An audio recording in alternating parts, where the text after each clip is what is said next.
அமைந்திருக்கக்கூடிய இந்த sofa model ஆட்சியுடைய போலி பிம்பம் கடந்த ஒரு மாசத்துல அடிச்சு துவைக்கப்பட்டு நொறுங்கி கிடக்கின்றது. எங்களுக்கெல்லாம் ஒரு சந்தேகம், இது சட்டமன்றமா இல்ல சினிமா தியேட்டரா இல்ல ஏதாவது ஒரு ஷூட்டிங் ஸ்பாட்டுக்கு வந்துட்டோமான்னு கேட்கிற அளவுக்கு இன்னைக்கு சட்டமன்றத்துடைய தரத்தையே நம்முடைய ஆளுங்கட்சியினர் குறைத்துக் கொண்டிருக்கிறார்கள். மணமக்கள் 2 பேரும் வழக்கறிஞர்களாக இருக்கிறாங்க. இது ரொம்ப மகிழ்ச்சி. என்னன்னா இன்னைக்கு கழகத்திற்கு இந்த நேரத்தில் நிறைய வழக்கறிஞர்கள் தேவைப்படுறாங்க. ஏன்னா உங்களுக்கு தெரியும், இன்னைக்கு அமைந்திருக்கக்கூடிய இந்த சோஃபா மாடல் ஆட்சியுடைய போலி பிம்பம் கடந்த ஒரு மாசத்துல அடிச்சு துவைக்கப்பட்டு நொறுங்கி கிடக்கின்றது. ஒவ்வொரு நாளும் இந்த ஆட்சியுடைய அவலங்கள்லாம் மக்கள் புரிஞ்சுக்கிட்டு இருக்கிறாங்க. இன்னைக்கு இந்த அரசுடைய தவறுகளை சறுக்குகளை எல்லாம் இன்றைக்கு இருக்கக்கூடிய இளைஞர்கள் தட்டி கேட்க ஆரம்பிச்சிருக்கிறாங்க. ஆனால் அப்படி தட்டி கேட்கிற இளைஞர்களை, நம்முடைய கழகத்தினரை கைது செய்கிற வேலையை இன்னைக்கு இந்த அரசு, சோஃபா மாடல் அரசு இன்னைக்கு ஆரம்பிச்சிருக்கிறாங்க. ஆகவே இது போன்ற அடக்குமுறைகளை எதிர்கொள்ள நிச்சயம் நமக்கு நிறைய வழக்கறிஞர்கள் தேவை. அந்த வகையில் இந்த மேடையிலே நமக்கு 2 வழக்கறிஞர்கள், அதுவும் ஜோடியான வழக்கறிஞர்கள் நம்முடைய இயக்கத்திற்கு கிடைச்சிருக்கிறாங்க. தூய சக்தின்னு சொன்னவங்க ஆட்சிக்கு வந்தது என்ன பண்ணாங்கன்னு நீங்க அத்தனை பேர் தொலைக்காட்சியில் பார்த்துருப்பீங்க. ஆட்சிக்கு வந்த 5வது நிமிஷமே குதிரை பேரத்தை ஆரம்பிச்சாங்க. பிற கட்சிகளுக்கு முதல்ல சோஃபா போவோம், சோஃபாவுக்கு பின்னாடியே நம்முடைய முதலமைச்சர் துரத்துக்கிட்டே போவார், சோஃபாவை துரத்துக்கிட்டே போவார். அப்புறம் முதலமைச்சர் பின்னாலேயே அண்ணா திராவிட முன்னேற்ற கழகத்துடைய சட்டமன்ற உறுப்பினர்கள்லாம் ராஜினாமா கடிதத்தோடு அவங்களும் கியூவில் வர்றதெல்லாம் பார்த்துக்கிட்டு இருக்கிறோம். இன்னைக்கு இந்த காட்சி தான் தமிழ்நாட்டில் ஒரு மாசமாக ரிப்பீட் மோட்ல தினமும் இது ஒரு செய்தியாக வந்துகிட்டு இருக்கிறது. அது மட்டும் இல்லை, இன்னைக்கு தமிழ்நாட்டில் எங்க பார்த்தாலும் பார்த்தீங்கன்னா மின்வெட்டு, கரண்ட் கட்டு தான். எனக்கு என்ன ஆச்சரியம்னா, இந்த நேரம் வரைக்கும் இந்த மண்டபத்தில் கரண்ட் கட்டாக இருக்கு, ஜென்ரேட்டர்ல ஓடிட்டு இருக்குன்னு நினைக்கிறேன். அதுவும் குறிப்பா இந்த ஒரத்தநாடு பகுதியில் பல கிராமங்களில் நள்ளிரவுகளில் பவர் கட் ஆகிட்டு இருக்கு. அது தொடர் கதையாக வந்துகிட்டு இருக்கு. விவசாயிகள் இன்னைக்கு இதனால ரொம்ப பாதிக்கப்பட்டிருக்கிறாங்க.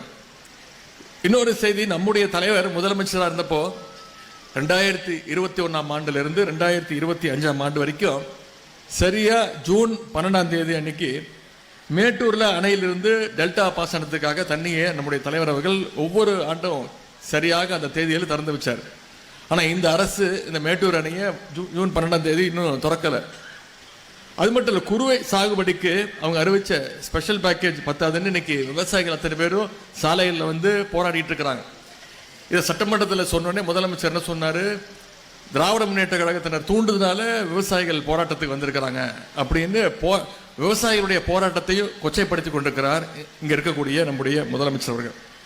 தேர்தல் அப்போ 5 ஏக்கர் வரைக்கும் பயிர்க்கடன் தள்ளுபடின்னு முதலமைச்சர் அவர்கள் தேர்தல் பிரச்சாரத்தில் வாக்குறுதிகளை கொடுத்தார்.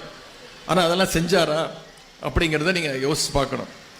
முதல்ல 1 லட்சம் வரைக்கும் பயிர்க்கடன் வாங்கியிருந்தா வெறும் 5000 ரூபாய் தள்ளுபடி அப்படின்னு அறிவிச்சாங்க. அதுலேயும் பார்த்தீங்கன்னா சிறு விவசாயி, குறு விவசாயின்னு தரம் பிரிச்சாங்க. அதன் பிறகு 75,000 வரைக்கும் தள்ளுபடின்னு சொன்னாங்க. அதுலேயும் இப்போ ஒரே வீட்டில் 2 பேர் 3 பேர் கடன் வாங்கியிருந்தாலோ, அரசு ஊழியர்கள், ஆசிரியர்கள், பென்ஷன் வாங்குறவங்க இருந்தாலோ அவங்களுக்கெல்லாம் பயிர்க்கடன் தள்ளுபடி இல்லைங்கிறதையும் அறிவிச்சிருக்கிறாங்க. இது எல்லாத்தையும் விட மிகப்பெரிய ஒரு கொடுமை, சட்டம் ஒழுங்கு சீர்குலைவு. இன்னைக்கு தமிழ்நாட்டுடைய சட்டம் ஒழுங்கு எந்த அளவில் இருக்குன்னு உங்களுக்கு தெரியும். ஒரு அதல பாதாளத்தில் படுகொழியில் இன்னைக்கு இந்த ஆட்சியாளர்கள் தள்ளி இருக்கிறாங்க. இதையெல்லாம் கழகம் சார்பாக சட்டமன்றத்தில் நாங்கெல்லாம் பேசணும். ஆனால் அதற்கெல்லாம் பதில் சொல்லக்கூடிய முதலமைச்சர் அதற்கெல்லாம் பதில் சொல்லார பார்த்தீங்கன்னா ஒரு பதிலும் கிடையாது. ஆளுங்கட்சியினர் சட்டசபையில் என்னென்ன கூத்தடிச்சாங்கன்னு நீங்க அத்தனை பேர் தொலைக்காட்சியில் பார்த்துருப்பீங்க. எங்களுக்கெல்லாம் ஒரு சந்தேகம், இது சட்டமன்றமா இல்ல சினிமா தியேட்டரா இல்ல ஏதாவது ஒரு ஷூட்டிங் ஸ்பாட்டுக்கு வந்துட்டோமான்னு கேட்கிற அளவுக்கு இன்னைக்கு சட்டமன்றத்துடைய தரத்தையே நம்முடைய ஆளுங்கட்சியினர் குறைத்துக் கொண்டிருக்கிறார்கள். ஆனா எதற்கெடுத்தாலும் திமுக தான் காரணம் அப்படிங்கிறத ரெடிமேட் பதிலாக இன்றைய ஆட்சியாளர்கள் வச்சிருக்கிறாங்க. நம்முடைய தலைவர் செஞ்ச பணிகளால நல்லது நடந்தா அதற்கும் சேர்ந்து இந்த ஆட்சியாளர்கள் இன்னைக்கு ஸ்டிக்கர் ஓட்டிட்டு இருக்கிறாங்க. அதுவே ஏதாவது பிரச்சனைனா திமுக தான் காரணம் அப்படிங்கிற ரெடிமேட் பதிலையும் கொடுத்துட்டு இருக்கிறாங்க. அது மட்டும் இல்லை, நம்முடைய தலைவரை சிறுவப்படுத்துற அப்படிங்கிற நோக்கத்தோடு அப்படிங்கிற பெயரில் நம்முடைய தலைவரை முதலமைச்சர் தேடிக்கொண்டிருக்கிறார் என்றும் சட்டமன்றத்தில் பேசினார். நம்ம தலைவர் என்னைக்கும் தேடி கண்டுபிடிக்கிற இடத்திலிருந்து நம்முடைய தலைவர் இருந்ததே கிடையாது. மிஸ்ஸா டைம்ல தலைவரை தேடி போலீஸ் கோபாலபுரம் இல்லத்திற்கு அவரை கைது செய்வதற்கு அன்னைக்கு வந்தாங்க. அப்போ கலைஞர் அவர்கள் சொன்ன பதில், என்னுடைய மகன் கழக நிகழ்ச்சிக்காக வெளியூர் போயிருக்காரு, வந்ததும் நானே உங்ககிட்ட அனுப்பி வைக்கிறேன்னு சொன்னவர் தான் டாக்டர் கலைஞர் அவர்கள். கலைஞர் சொன்னபடி கழக பணி முடிஞ்சு வந்த நம்முடைய தலைவரை உடனடியாக காவல் நிலையத்துக்கு அனுப்பி வச்சார்.